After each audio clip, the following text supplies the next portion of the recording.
Yan, naglilihi eh. Kami po hihingi ng duhat. Ayun po yung aking kasama oh. Ang dami daw kasing duhat. Ayun oh. Paano mo makukuha yan? Mataas oh. Dami oh. Dali ka dyan. Dali ka dyan may-ari. Oh, ayan oh. Kumain na. So andito kami sa karsada. Ito guys. Oh, nasaan yan? Ipapakita ko daw yung duhat. Oh, ayan. Ito yung galing sa highway doon sa kanto ng Alcadisma, yung daan na yan. Papunta dito. Ito namin papuntang Barangay Rosacara. Nanggaling kami doon kanina, naligo kami doon sa ilog, doon sa may Batong Buaya. Ay hindi siya Batong Buaya. Dahil sa taas siya ng Batong Buaya.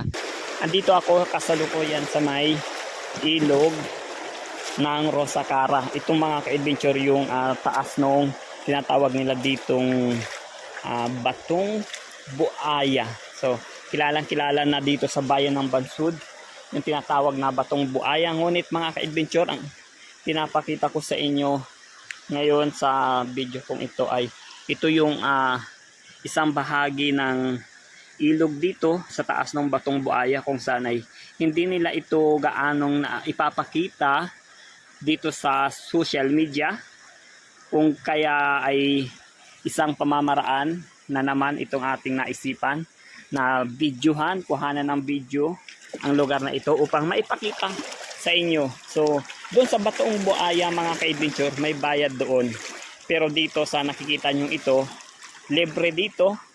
Maghapon ka dito, kahit pa magdamag pwede, walang bayad, libreng libre.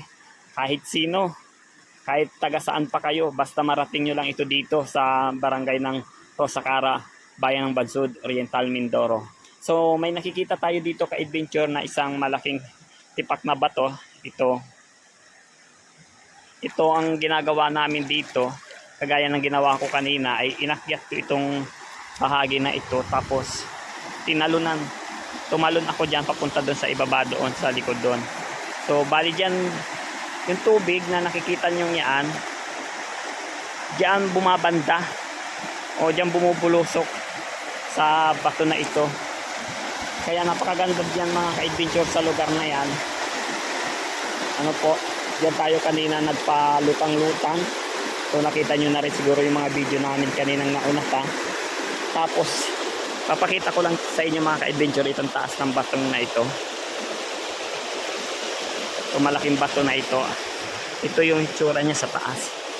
Ayan, may damo din naman siya dito. May kugon. Ayan, damo na kugon. Meron ding puno ng ipil-ipil na maliit lang siya pero may bunga. Ayan. So may bato pa rin doon. Andun tayo kanina, tapos andyan. Ito yung pinakataas nito.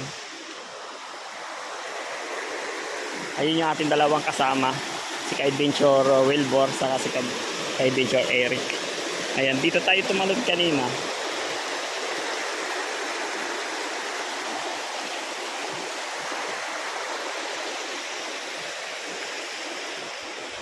So tapos ang paligid, iikot ko kayo simula dito.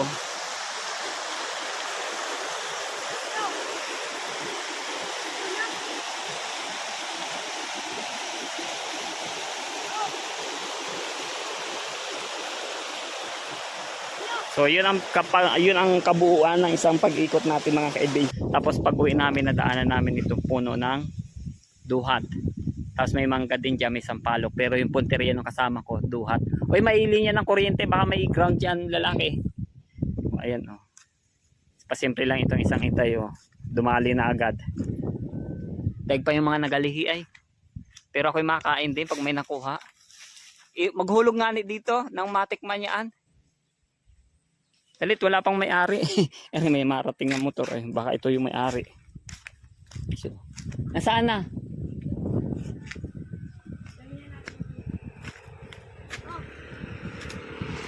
Isa-isa lang. Kina. Ay, wala video ito.